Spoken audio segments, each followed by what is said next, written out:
देखिए, कभी भी कोई बड़ी दुर्घटना होती है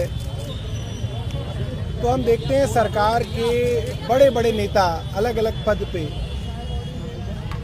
एक बात कहते हैं कि भाई जिन लोगों के परिवार वालों की मृत्यु हो गई उनको हमारी गहरी संवेदनाएं, ईश्वर उनको दुख सहने की शक्ति दे, घायलों को जल्द इलाज हो।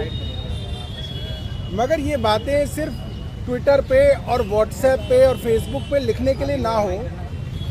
सरकार इसको दिल से सोचे। जब किसी के घर का कोई आदमी मरता है और आप टाइप करके कह रहे थे कि इसको संवेदनाएं भेज दो, तो संवेदना की कोई कीमत नहीं है अगर उसके परिवार वाले की लाश के लिए एक सरकार एम्बुलेंस भी ना दे पाए। एक दिल्ली का सबसे बड़ा अस्पताल जिस पे देश के गृह मंत्री आए और बोले सब ठीक चल रहा है, मुख्यमंत्री आई बोली सब ठीक चल रहा है, और जिनके गरीब लोगों के परिवार के लोग मारे गए, जिसको बेचारे को फोन आया और वो भागा भागा आ गया यहाँ पे, ना उसने पर्स देखा, ना मोबाइल देखा, ना उसने पैसा देखा, वो भाग के आ गया यहाँ पे, और उसको ये बोला जाए भाई साहब लाश तो पड़ी है आपकी, एम्बुलेंस का इंतजाम कर लो। इस सरकार के पास एम्बुलेंस नहीं है। वो सरकार जो तालिबान को एम्बुलेंस दे सकती है, वो सरकार अगर उन लोगों को भी एम्बुलेंस नहीं दे सकती जो जिनके शरीर को घर ले जाना हो, तो ये बड़ा दुखदाई है, बहुत गलत है।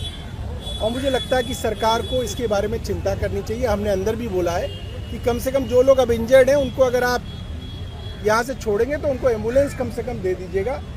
और ऐसा नहीं है एम्बुलेंस की कमी है, सरकार के पास बहुत एम्बुलेंस है।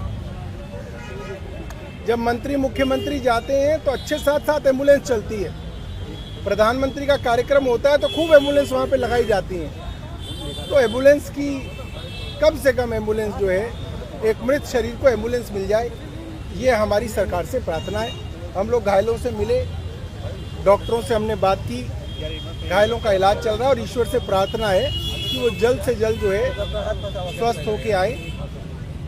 सरकार का मैंने सुना था, सरकार ने कई जगह कहा था कि अगर देश पर आतंकवादी हमला होगा तो उसको एक्ट ऑफ वॉर माना जाएगा, उसको युद्ध माना जाएगा। मगर ये पहला देश है जहाँ पे युद्ध हो रहा है, मगर प्रधानमंत्री जी विदेश यात्रा पे सुबह निकल गए हैं। ये भी मुझे लगता है दुनिया में पहला ऐसा जो है वाकया होगा।